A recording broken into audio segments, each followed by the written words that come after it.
Assalamualaikum warahmatullahi wabarakatuh. Perkenalkan, nama saya Salsabila, NIM 32181882 dari kelas I5E. Penawaran tenaga kerja dalam jangka pendek. Penawaran tenaga kerja adalah jumlah tenaga kerja yang dapat disediakan oleh pemilik tenaga kerja pada setiap kemungkinan upah dalam jangka waktu tertentu. Penawaran tenaga kerja juga merupakan suatu hubungan antara tingkat upah dan jumlah tenaga kerja. Kurva penawaran tenaga kerja yaitu hubungan antara jam kerja dan tingkat upah. Nah, penawaran tenaga kerja dalam jangka pendek merupakan suatu penawaran tenaga kerja bagi pasar di mana jumlah tenaga kerja keseluruhan yang ditawarkan bagi suatu perekonomian yang dapat dilihat sebagai hasil pilihan jam kerja dan pilihan partisipasi oleh individu. Misalnya, seseorang akan memasuki pasar kerja jika upah yang ditawarkan melebihi dari upah reservasi yang biasa disebut dengan W. Pada tingkat upah reservasi, kurva penawaran tenaga kerja memiliki slope positif sampai pada titik tertentu. Pada awalnya, tingkat upah tertentu biasa disebut dengan W1 akan menyebabkan jam kerja seseorang menjadi Q1.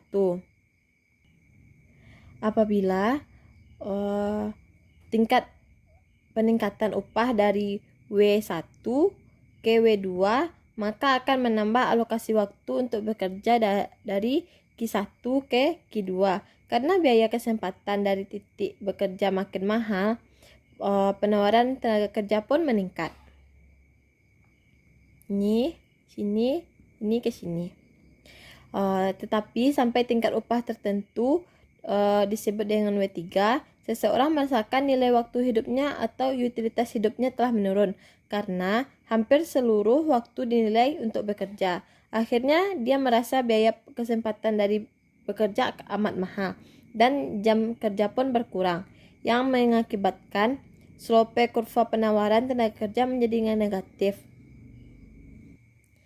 Lalu, diagram tenaga kerja yang melengkung atau disebut dengan backward atau bending labor supply curve.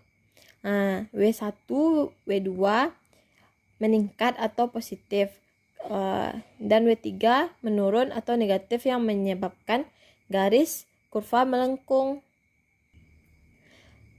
Kurva penawaran tenaga kerja mengalami pergeseran setiap kali masyarakat mengubah jumlah jam kerja sesuai keinginan mereka pada tingkat upah tertentu. Adapun beberapa hal yang menyebabkannya, yaitu mengalami pergeseran. Yang pertama, perubahan selera. Yang kedua, perubahan kesempatan alternatif. Yang ketiga, imigrasi atau perpindahan pekerja dari suatu wilayah ke wilayah yang lain. Dalam jangka pendek, penawaran tenaga kerja yaitu jangka waktu di mana individu dalam penduduk yang telah tertentu jumlahnya tidak dapat mengubah jumlah modal manusia. Sehingga asumsi yang digunakan keterampilan dari individu yang tertentu selanjutnya menutup kemungkinan terhadap penyesuaian-penyesuaian yang lain seperti migrasi yang memungkinkan individu dapat melakukan perubahan upah. Hanya sekian video penjelasan kurva penawaran tenaga kerja dalam jangka pendek, dari mana asalnya dan kenapa berbentuk melengkung. Dari saya, Bu. Terima kasih. Assalamualaikum warahmatullahi wabarakatuh.